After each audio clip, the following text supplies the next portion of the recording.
Medin agan is a phrase that means nothing in excess, and it was inscribed on the Temple of Apollo at Delphi.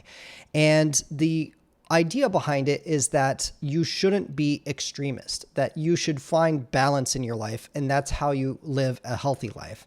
Closely related to this is the term sophrosine, which means self-control, or a going after balance, temperance, and moderation. And the reason why I brought these ideas up from the Greek is that the ancient Greek societies had this as a core part of their cultural philosophy. If you look at the oldest universities, they had both intellectual and physical training. They would strengthen their bodies, and then they would also strengthen their minds with math and philosophy and rhetoric. And this was very important to them. Similar to this, they also for their hospitals, basically every place they had the equivalent of a hospital, they usually had some kind of theater nearby. And the idea for this is that as the hospital was healing your body, the theater would heal your mind. So there was this idea of this balance of not having one more than the other. And this is something that is kind of lost on us today. Like, we are very much about accelerating things and optimizing things today. And we see this very much in this concept called a superstimulus or supernormal stimuli. And the idea behind a supernormal stimuli is that it's an exaggeration of a normal stimulus. An example of this would be, say, sugary foods, like candy or cake or ice cream. And these kinds of things did not really exist thousands of years ago. They're something that we developed artificially. And if you think about it, if you lived, a few thousand years ago and you came across berries or fruits, your body tells you that, hey, this tastes really good, because it's going to give you a short burst of energy, and that's going to allow you to finish hunting or doing whatever you needed to do for that day. However, today we can isolate sugar by itself, create candy bars, and if we say, oh, this candy bar tastes amazing, I'm only ever going to eat candy bars for the rest of my life, that's going to be my entire diet, well, then you're probably not going to live very long. And so this is actually a very interesting outcome, that if thousands of years ago you followed your normal impulses, you would be fairly healthy and you would survive. Today, if you follow your normal impulses, you'll probably fall into some kind of extremism and die, or have just a very, horrible life. And this is because of superstimuli. And it's not restricted to just food. There can also be sugar of the mind. So an example of this would be any kind of entertainment. So if you think about it, if you look at the normal world around you, most of the time it's not nearly as interesting as, say, a movie or a book or a game. And this is deliberate. We deliberately create games and movies and books to be concentrated versions of interesting things, right? And this is for entertainment or educational purposes. And the downside is, of course, that you can become addicted to these things. But because we created superstimuli, we also created cultural tools that help us deal with these things. And there are plenty of cultural tools, mostly of which are memes. So by meme, I don't mean a joke, but rather the original 1970s version, which meant like cultural idea, small cultural ideas that we pass along to each other through our friends and family and society. And these ideas that we've used, say for food, are, I want to be a healthy person. Eating lots of candy is bad. I want to live a long life. I want to be healthy so I can do things with my friends or family instead of being bedridden or bound to a wheelchair. Like, I want to be able to go and actually travel and do things.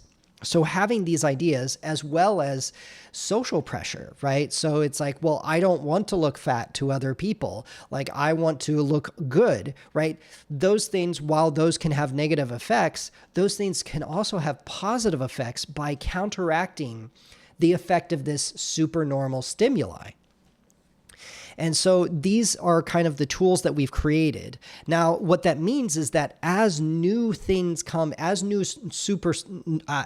supernormal stimuli are created, we don't have those cultural tools to start with. And so if you look at things like social media and AI usage, these things are so new, like they've not been around for hundreds or thousands of years. Like social media has only been around for a couple decades. AI is just only a few years old. And so there has been no time for us to create and absorb cultural strategies to help us moderate these things and to help us have sophrosine, right? To help us have self-control and temperance. And so one thing that I also want to get across is that it's not just because of like social media or mobile phones or something. People say that these are the problems, that if we just had dumb phones or something, that we could fix things. The issue is actually not with the technology. The issue is actually with the culture itself, because unlike the ancient Greek culture, which valued temperance, our culture values intemperance or imbalance. And our culture values imbalance through optimization. And I want to say that optimization actually creates extremism. Because if you think about it, if you say that, oh, I just want to eat things that taste good, and I'm going to eat the thing that tastes the best, right? Whatever I think tastes the best, like there's a particular donut or candy bar or something that tastes the best, I'm just going to eat that. Well, that will kill you. The same kind of thing happens with anything. If you try to get the best of anything, it actually ends up destroying you in the long run. It's like, well, I'm just going to do the thing that's the most interesting thing to me. Well, the most interesting thing maybe just be playing a game. And so you only do that game and you disregard your studies or disregard your work. Well, that will destroy your life, right? So the healthier thing is to be able to have self-control and to say that I will do things in moderation, right? With temperance. And so these kinds of things of optimization are basically the optimization is really what's killing our society. That is actually where enshittification comes from. If you think about it, a company that's trying to make more profit every quarter is eventually going to have to cut corners. They're going to have to cut customer service. They're going to have to cheap out on their product. They're going to have to cheap out on their service. They're going to have to figure out how to charge you more, maybe convince you to buy other things that you don't really need. So they're starting to scam you. And that's how you eventually have to behave if you're going to try to optimize, right, for making money. How does it look for games? Well, instead of just selling a fun game, what you want to do is you want to sell an addictive game.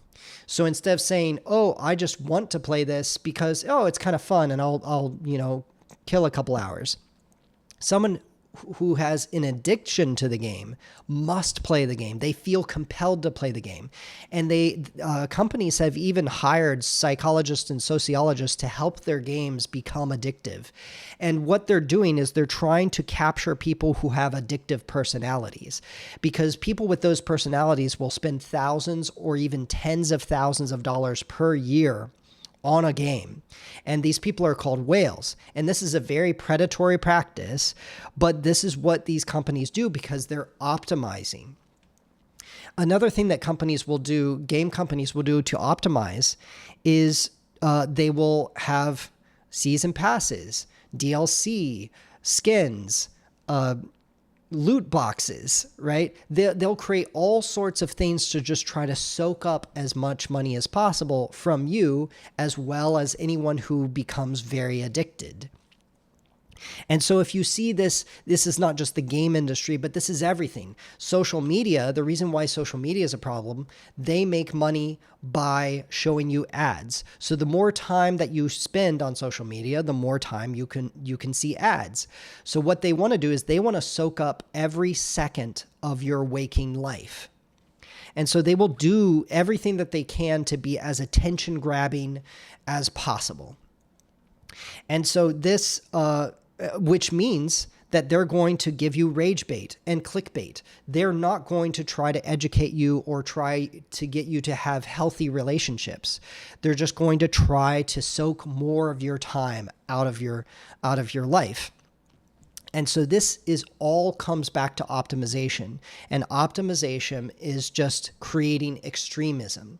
And extremism in, say, AI usage is shipping fast. Let's ship fast. Let's remove all bottlenecks. Get rid of QA. Get rid of code review. Just ship faster and faster. Ship infinitely fast, right? And we're seeing that now we're shipping software that is extremely poor quality. It has lots of bugs. It has lots of vulnerabilities. And what's going to happen is somebody is going to ship something someday that destroys their company. Right? And more people are going to ship things that just end up destroying them, right? They're trying to optimize, right? They're trying to make more money, to be first, to win fast. But the thing is you actually do better by being moderate, by being temperate. And a good example of this is actually the early days of Apple.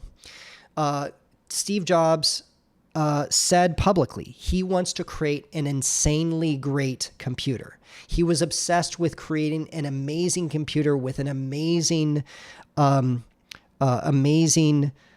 experience for its users.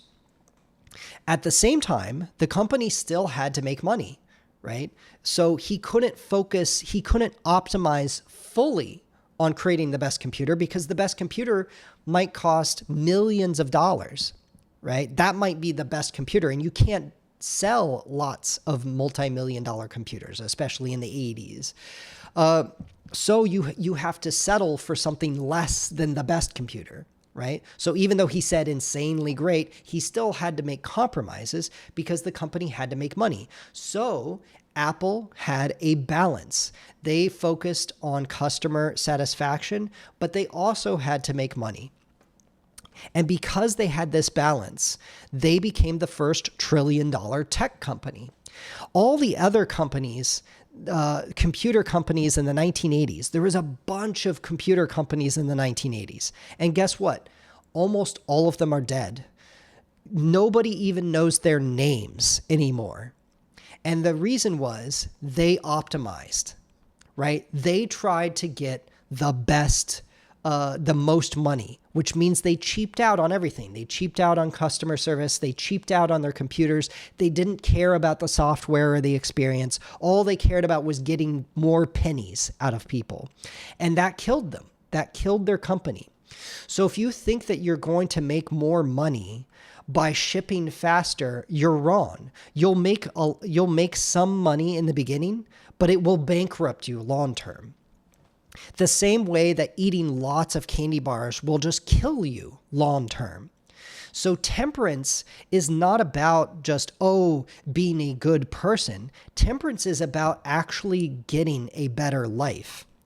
If you want to optimize for a better life, then that means you have to think about the long term. And that means you optimize for temperance. Right? You optimize for moderation. You try to balance things out, and which is really what an engineer does. An engineer is given a budget, they're given materials, there's physics that gives them limitations, and they have to balance all of these things. And so we ultimately have to be engineers. We have to balance these things in our life. And so that's ultimately the message that I wanted to get across today, because I think it's one of the most important messages or philosophies that I've learned in my life, that temperance is important. And it's something that I still haven't fully absorbed, right? It's not something that I'm perfect at, but I'm trying to do more of this, trying to be temperate. And so this is my message just for today. Nothing in excess. Let's live it out. And that's it. Until next time.